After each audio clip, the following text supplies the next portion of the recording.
Welcome. I'm Dr. Stacy Greeter. I'm an autistic and ADHD child, adolescent, and adult psychiatrist in Sarasota, Florida.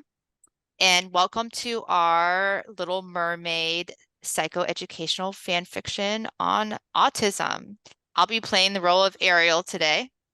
My good friend, Dr. Jessica Hogan, an awesome autistic and ADHD clinical psychologist who offers the best affirming autism assessments in Minnesota and California, is playing the spicy role of Ursula. And Dr. Alicia Cho, an autistic child, adolescent, and adult psychiatrist with ADHD in Portland, Oregon, playing the role of Prince Eric. And last but not least, our lovable Rainstone, an autistic and ADHD psychotherapist in Alabama who offers great autism support groups, is playing the role of Flounder. So we're going to get in character and please enjoy.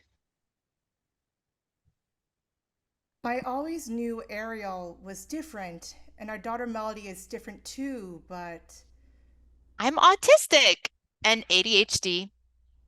But I didn't realize it until our daughter Melody was diagnosed. And before we understood autism, Eric and I used to try to help our daughter Melody hide how different she was. I wish I knew then what I know now. I want to help others understand. you both have your voice back now. Some women don't appreciate how powerful their voice is until they've been silenced. I do love to help.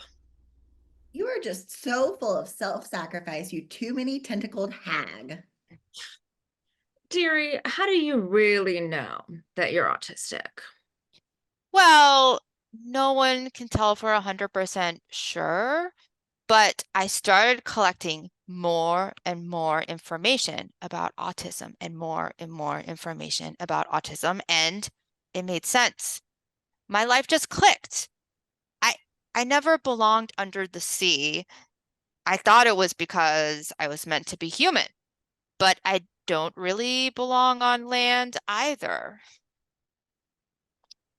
Ugh, I never fit in with that riffraff at the castle either, and you don't see me going around collecting all these books and articles and Mhm. randomized control trials on autism. I collect empowering information instead of who sits and what sits now. I love Ariel's inquisitive mind. I don't see how a neurotype that makes such wonderful things could be bad. Look at this trove, treasures untold. How many wonders can one cavern hold? Absolutely not. Tell the story, Ariel. You can use Well, your words without singing. well, you see that mermaid over there on the left. She's one with the ocean and at peace with herself. You literally can't see where her hair ends and the fish begin. No dingle hopper required. And on the right there, that's me. But you're my best friend, Ariel. You should explain apraxia. Apraxia is a movement disorder common in neurodivergent people. It's basically extreme clumsiness, which is how I just lost Flounder, but I'm getting him back. Don't worry. Here you go, Flounder. Okay. He's uninjured. You mean Sebastian, my love? Oh my goodness. I also mix up people's names. This is Sebastian, yes. Ariel, you don't have to be the same as everyone else to belong. You and Melody don't just fit in my world, you make my world. All right, lover boy. He's got a weird taste. The neurodiversity paradigm means that we value all different types of brains. That is, neurotypes in the world. Neurodivergent means people who aren't the most common neurotype. Neurotypical means people who are the most common neurotype. So we're neurodiversity affirming now, and Yes. autism is wonderful. It's Ariel's superpower. Neurodiversity affirming doesn't mean we're claiming that autism is a superpower. It means a balanced perspective that both validates the real pain and vulnerability of being autistic in a neurotypical world while still celebrating the unique strengths of an autistic brain. It means we aren't trying to make Melody look as normal as possible or grow out of her autism anymore. We're helping her be curious and non-judgmental of her brain and balance living authentically autistically with masking when she needs to keep herself safe. But we didn't start off that way as parents. Tell them the story, Ariel. Tell them. I thought I was broken, not a real mermaid. It just didn't fit with everyone. I hated the castle parties and the small talk. The loud, flashy concerts were a sensory nightmare. But everyone said I was selfish and rude for wearing my sunglasses and my noise-canceling headphones and caring more about who's its and what's its than palace parties and palace politics. Okay, so who wears noise-canceling headphones to a concert? Maybe, Ariel, if you tried a little harder to enjoy yourself. That's not fair. Autistic people have a different sensory experience of the world. Hmm. They don't habituate, which means get used to intrusive sensory stimuli over time, the same way neurotypicals do. Hmm. Their brain doesn't just tune it out or get used to it over time. Some types of sensory input are more intense for us. Some types of sensory input I seek more of to be emotionally regulated. Like I'm sensitive to bright lights, but I need more tactile input of soft things. In fact, I always hated the feeling of being wet. You gotta be kidding me. You could just suffer so other people don't have to deal with how weird you are with your noise-canceling headphones and silly fidgets. The original Little Mermaid danced for the prince, even though it felt like sharp knives cutting her feet, and she never complained about it. That is some ableist, unfair Hans Christian Andersen BS. Ableism, another word you made up. No, ableism for autistic people is when people believe that your autistic traits are wrong and ask you to change them. But when you do that to yourself, it's called internalized ableism. Sensory stimuli aren't just distracting or annoying for me. I can't process the information people are telling me or even speak sometimes when my sensory system is dysregulated. And what my sensory system can tolerate from day to day varies depending on how I'm doing emotionally. We used to tell Melody she had to look at people when they were talking to her, but the eye contact was so intense for her. We finally realized she can't hear what people are saying if we make her look in their eyes. But don't underestimate the power of body language. Sensory issues don't just affect Melody's ability to process information, they really impact the foods she can eat. ARFID, which stands for Avoidant Restrictive Food Intake Disorder. It's a mouthful. Haha, no pun intended. Commonly overlaps with autism because people are limited in the types of food they can tolerate due to sensory issues like texture, taste. Beyond that, autistic nervous systems need sensory input to be predictable, to regulate ourselves. ARFID can also include a fear of choking or a low interest in food or low appetite. It's really important not to overlook this in autistic Hmm.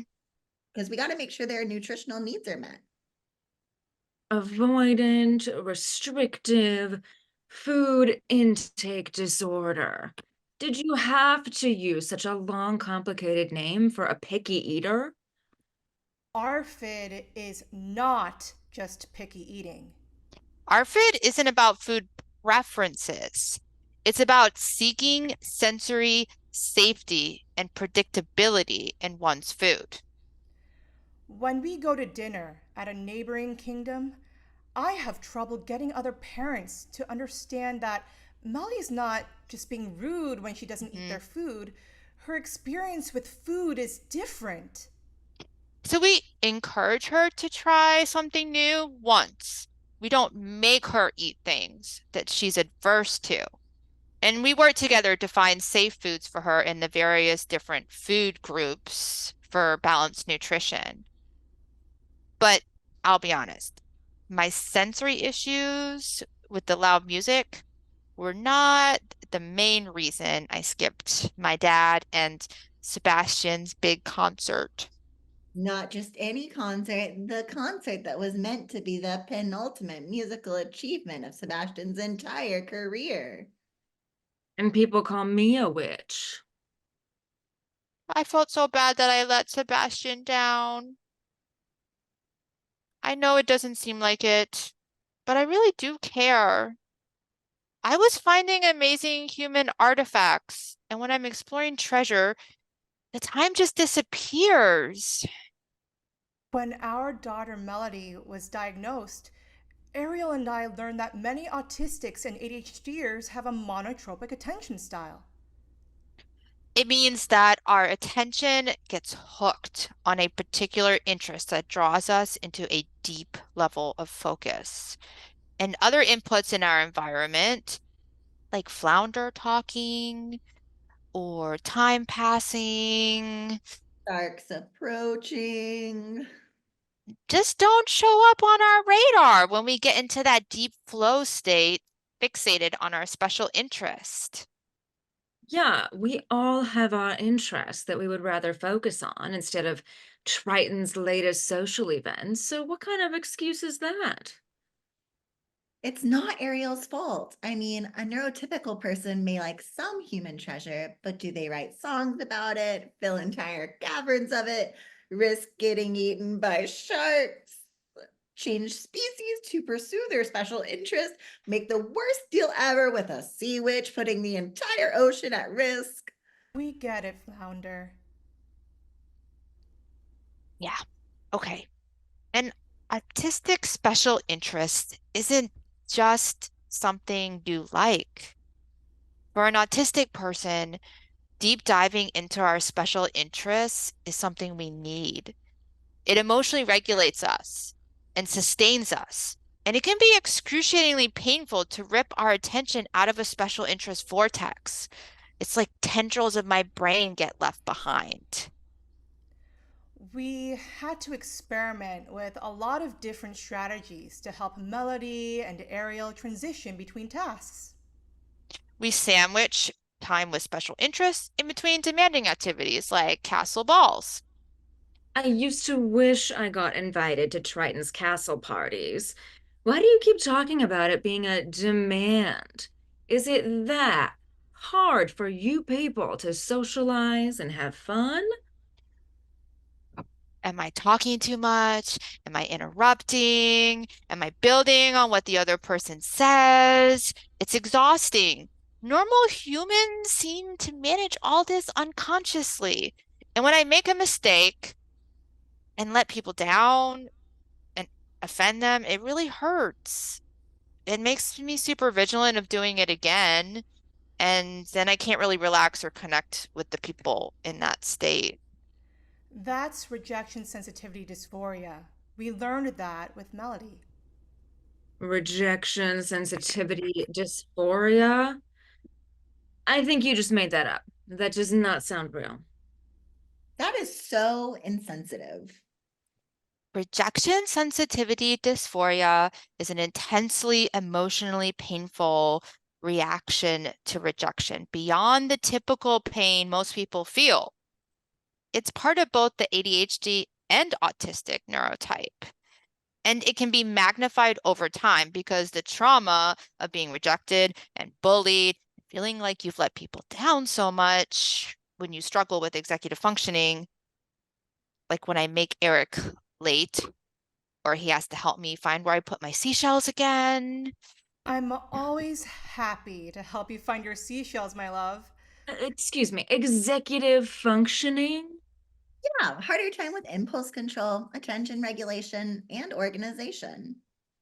I learned a lot from autistic psychologist Megan Anna Neff's website, Neurodivergent Insights, so I could help Melody with her meltdowns. We help her understand her rejection sensitivity dysphoria to circumvent the self-shaming and self-blaming cycle of meltdowns. Meltdowns? Is that just what you kids call panic attacks these days? I have panic attacks. Mm. Panic might be caused by fear or maybe nothing. It just happens. But autistic meltdowns are caused by ongoing sensory overwhelm or social exertion. For me, meltdowns feel like crawling out of my skin or like my nerves are completely exposed or an internal rumbling. Whereas an autistic shutdown is an overwhelming physical fatigue from pushing myself through really stimulating, socially demanding situations. And then I need to spend time resting, unmasking, soothing my sensory system, and stimming to recover. It's hard because a lot of our castle events are pretty overstimulating for Ariel and Melody. I wish they could attend more events with me, but the cost is too high for their energy and nervous system. At the same time, it's important to support Eric and be there sometimes, even if it's hard for me. It's always a balancing act between accommodating his needs and my autistic needs that are different. Yeah, that's true for any relationship, but when you each have a different neurotype, it's even trickier. Neither the neurotypical partner nor the autistic partner should do all of the accommodating. This is why I'm single. I only accommodate my needs. That makes sense.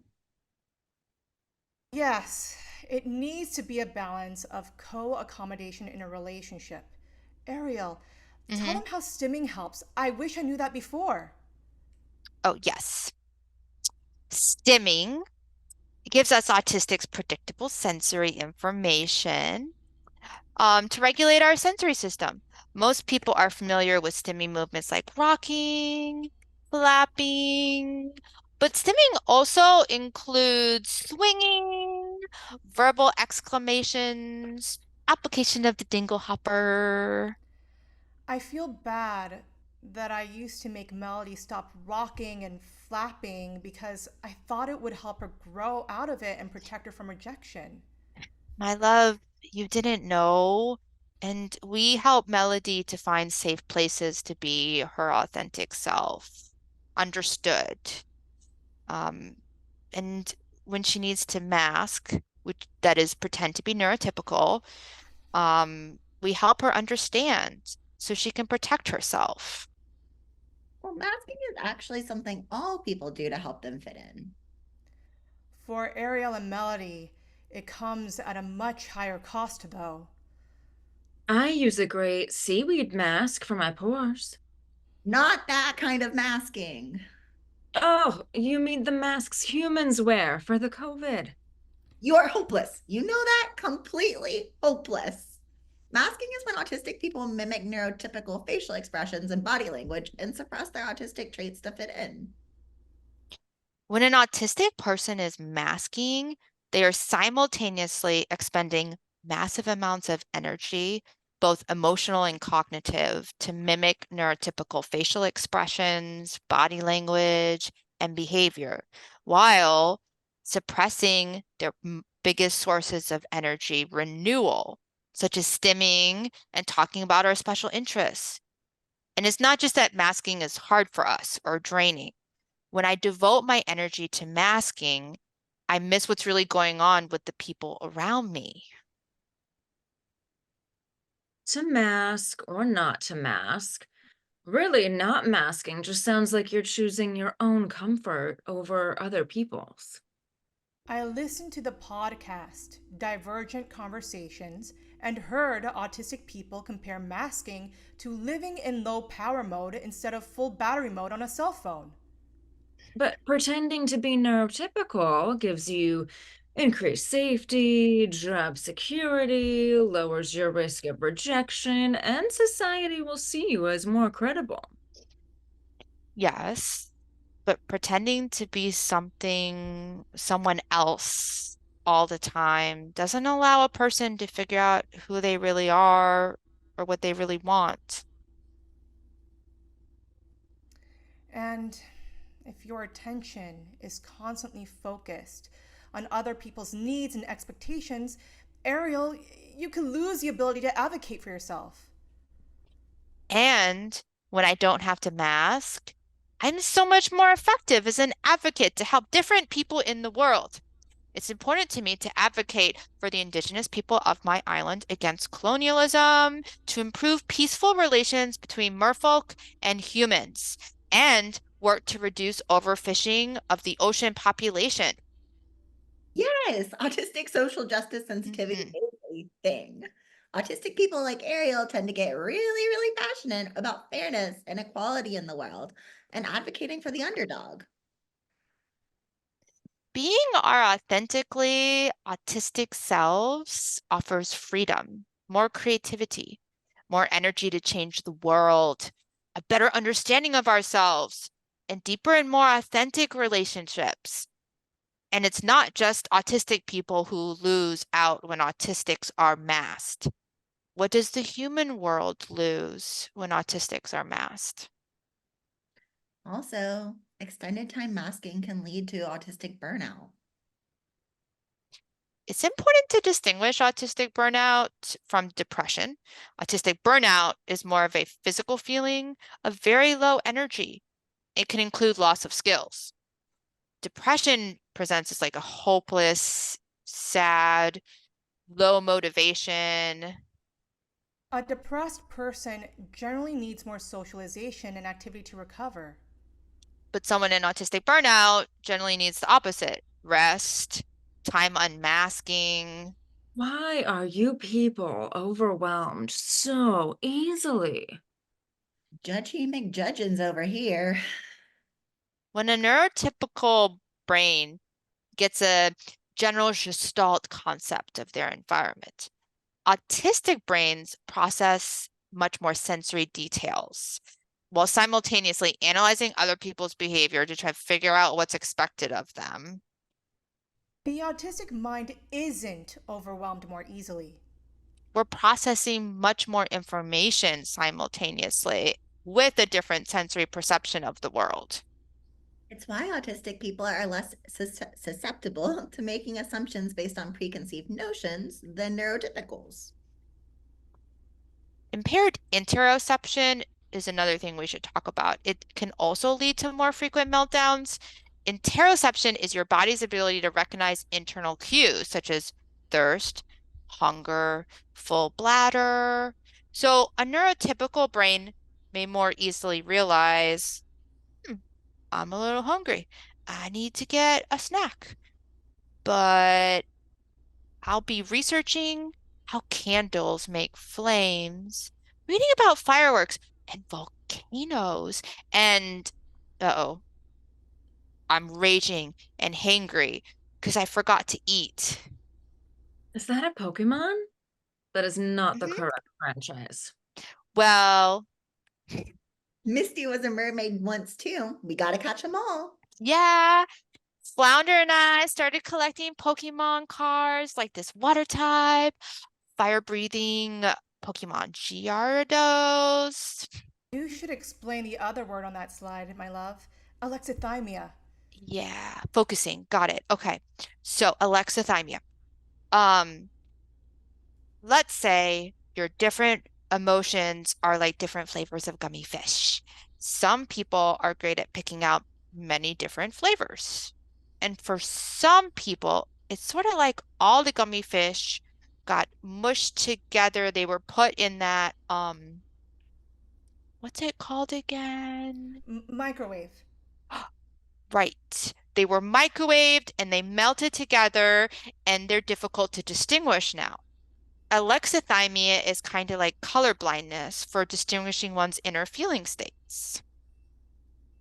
Roughly about 50% of the autistic population have some degree of alexithymia. It's also more common in ADHDers, but it can impact neurotypical people as well. So you don't have feelings. Of course, Ariel has feelings. So you don't feel your feelings. How does that make any sense? Okay, having alexithymia doesn't mean that emotions are less intense or less impactful, or we feel them any less.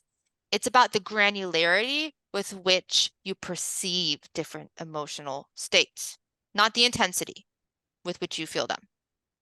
Alexithymia means feelings are harder to distinguish from each other.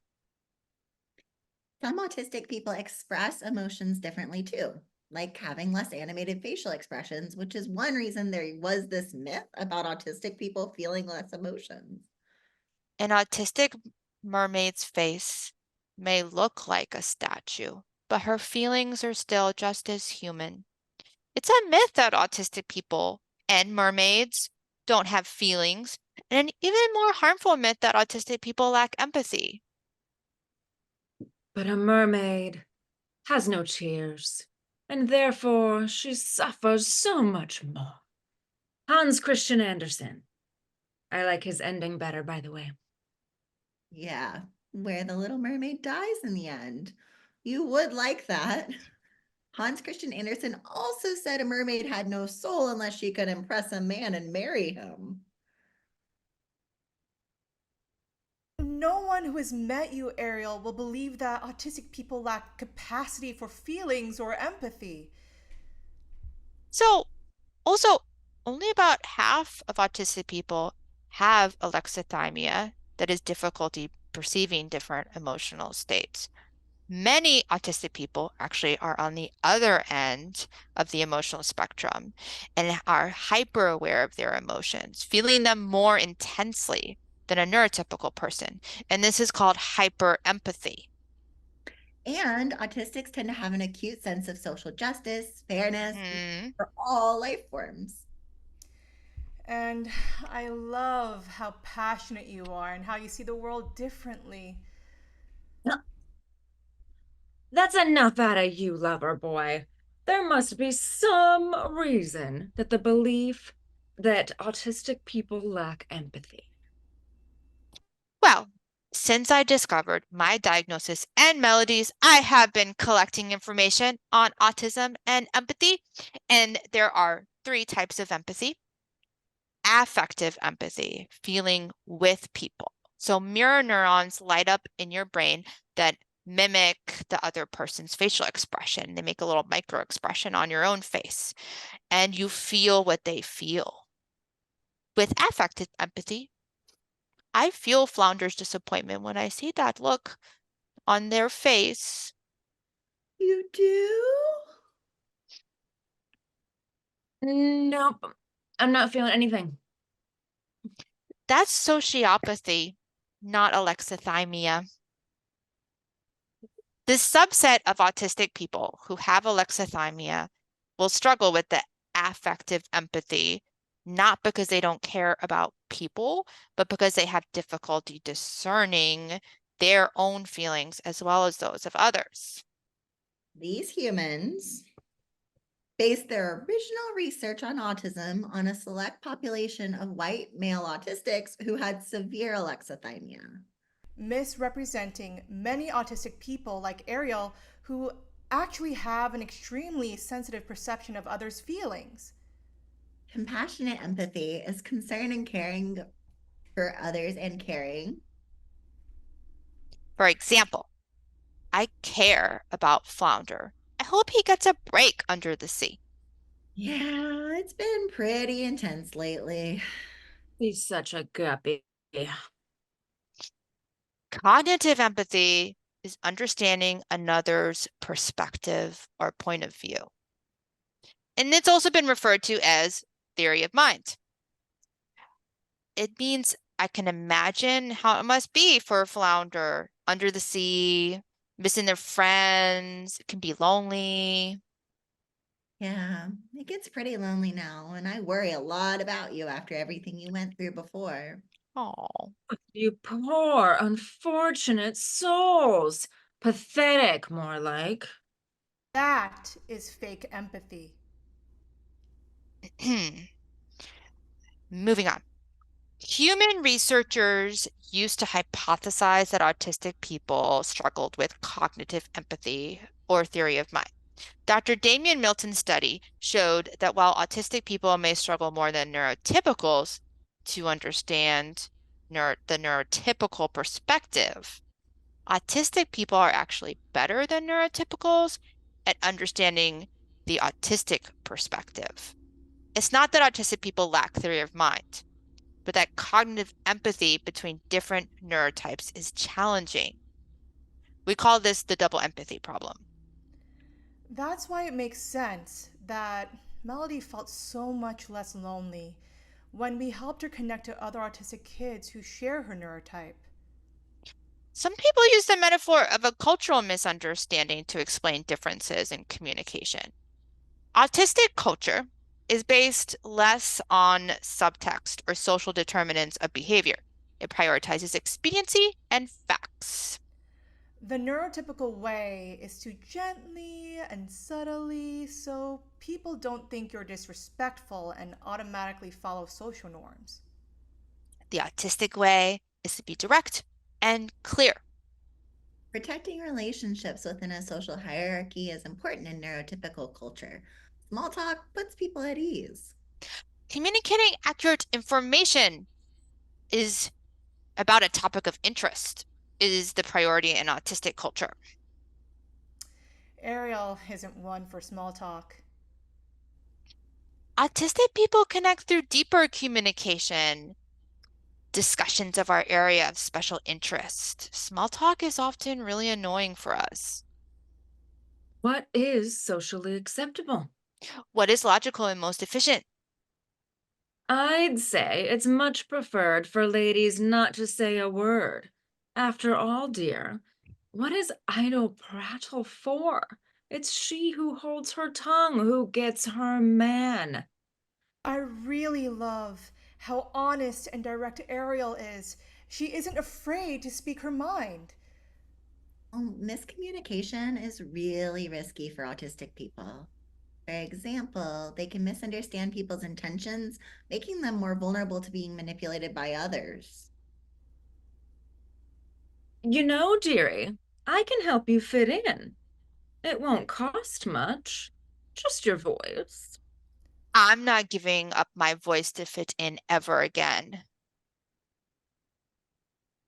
But that does bring up another point. Sometimes, under periods of stress, autistic people can temporarily lose the ability to speak. This also happens in some anxiety disorders. We call it situational mutism. Remember that just because someone isn't speaking, it doesn't mean they have nothing to say. They may still be communicating if you know how to listen. I learned that from Ariel. Okay, but you managed to marry a rich prince and run a kingdom. You can't be that autistic. You can't judge whether someone's autistic by how they appear on the surface. People commonly don't believe me when I tell them I'm autistic. Women and those assigned female at birth are much more likely than autistic men to be diagnosed later in life. Sometimes ADHD can mask autistic symptoms too. Many adult autistic women discover they are autistic when their child is diagnosed, like Ariel did when our daughter Melody was diagnosed. Autistic females and those assigned female at birth mask, that is, hide autistic traits more effectively than autistic males do. Girls tend to present as less autistic on the surface, but experience more internal turmoil and stress. And girls are more likely to internalize, that is, hide their stress, instead of externalizing it, exploding it, acting out, throwing things. So when they don't cause problems for their teachers, they fly under the radar. So girls and those raised as girls are less autistic than the boys. Got it. Mm. Being able to compensate for a challenge is not the same as not having that challenge. Autistic girls experience more friendship conflict than the boys and tend to believe that friendship conflicts are all their fault. One of my favorite trans authors, Devin Price, said women are not less impacted by their autism. They are just less seen. Autistic people experience gender differently too. With Mhm. neurodiversity comes gender and sexual diversity.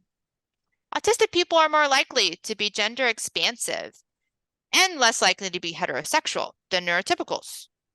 And even for a cisgender, heterosexual, autistic woman like me, I experience gender differently. Gender is a social construct. It doesn't resonate with me that much. My behavior, gender expression, and understanding of myself are less aligned with social expectations than for neurotypicals.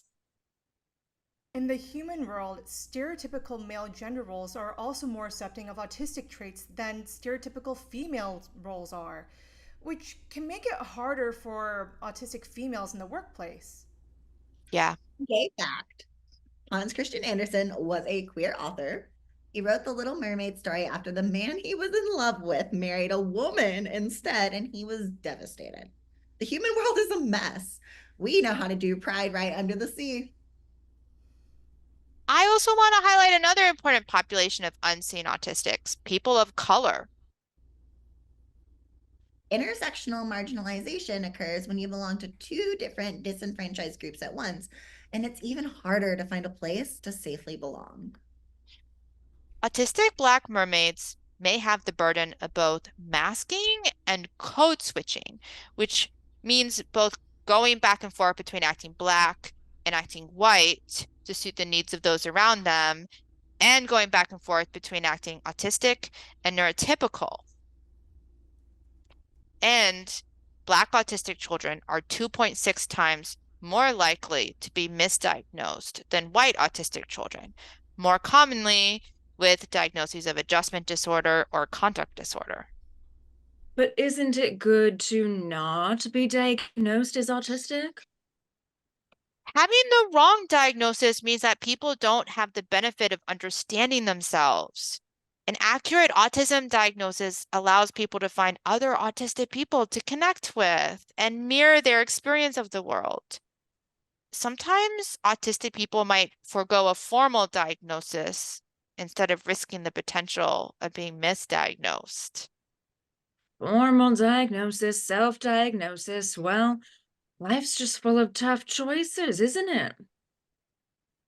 I didn't understand how important an autism diagnosis was to help Melody and Ariel understand themselves for us to accommodate them as a family.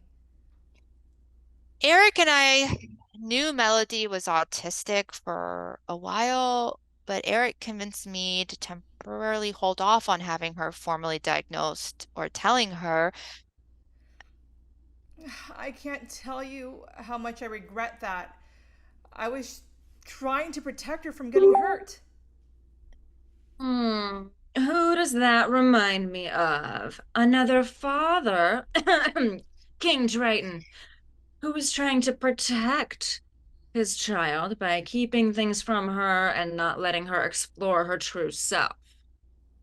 Parenting is hard, man, but it's like I always say, you got to let children be free to live their own lives. Selfishly, I was scared that there will always be this way you and Melody can connect that I can't because I'm not autistic. I want to be part of your world too. I want to know who you and Melody are. I wanna see you fully monologuing about those, what do you call them? Special Oh, interests. special interests. A neurotypical view can't get me that far.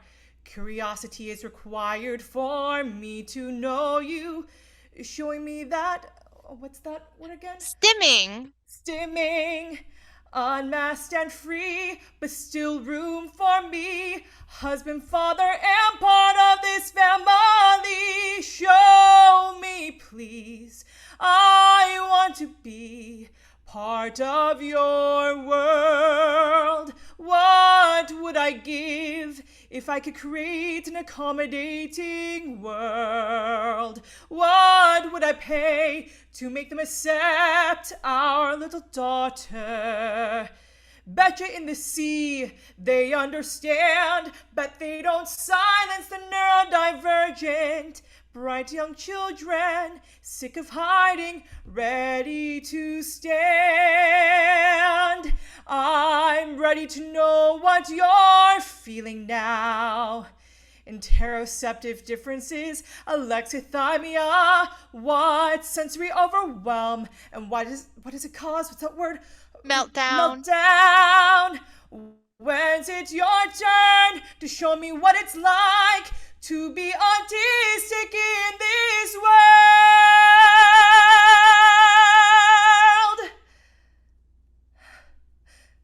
Out of the sea, wish I could be part of your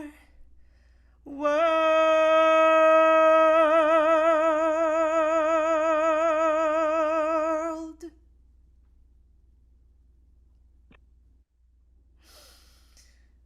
Thank the seven seas that's over. God, but why be a part of their world when you can rule your own underwater empire? A wise prince once told me that we don't have to fit in to really belong. You are part of our world, Eric. Thank you, my love. I love you. Love you too. Looking back, I was afraid Melody would be rejected by others, even more, or she would use being autistic as an excuse. And maybe there was some pride there too, I admit. It just wasn't the label I wanted for my child. Okay for parents to grieve some things that are different than how they imagined that they would be for their child. Honestly, when I was diagnosed as autistic and ADHD, I experienced a mixture of joy and grief.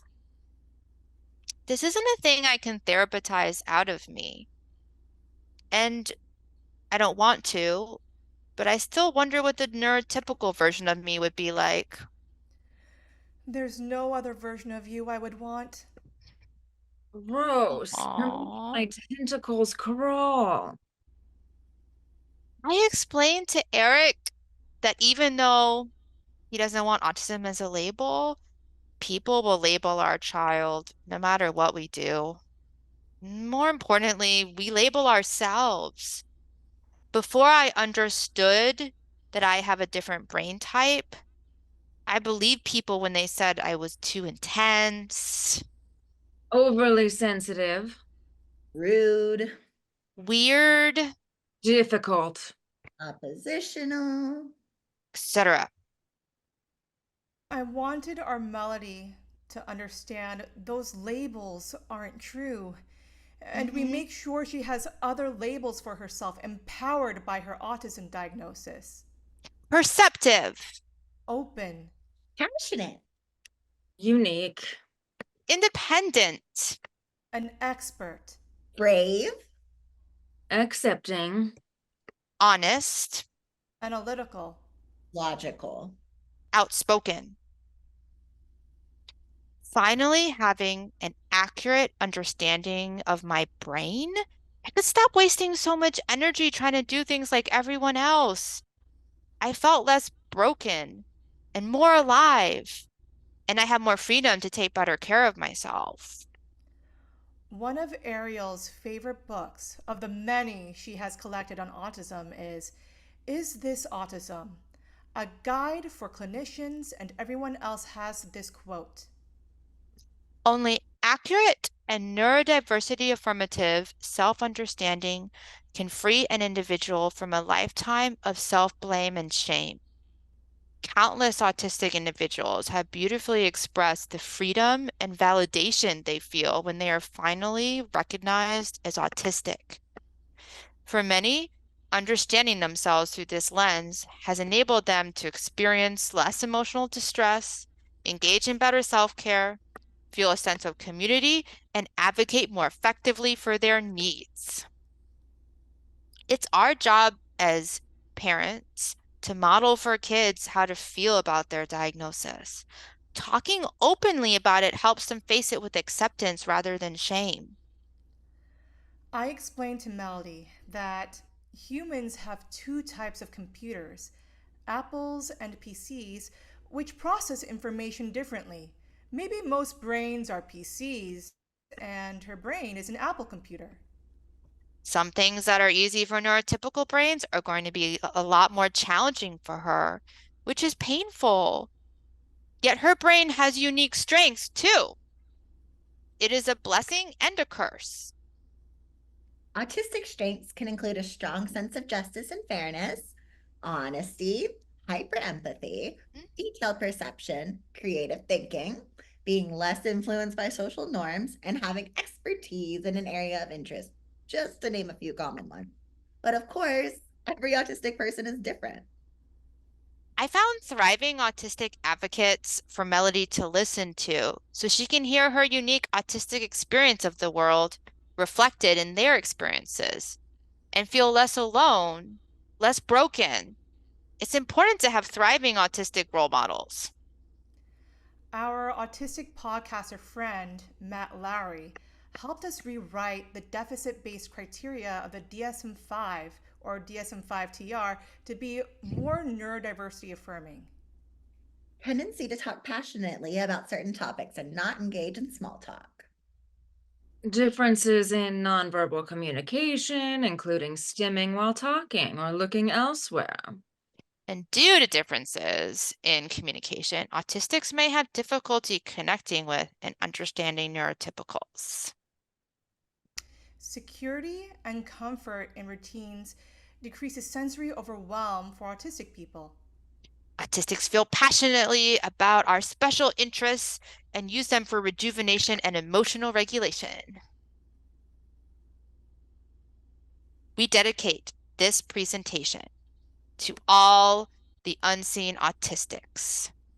Thank you for listening and giving us autistics a voice.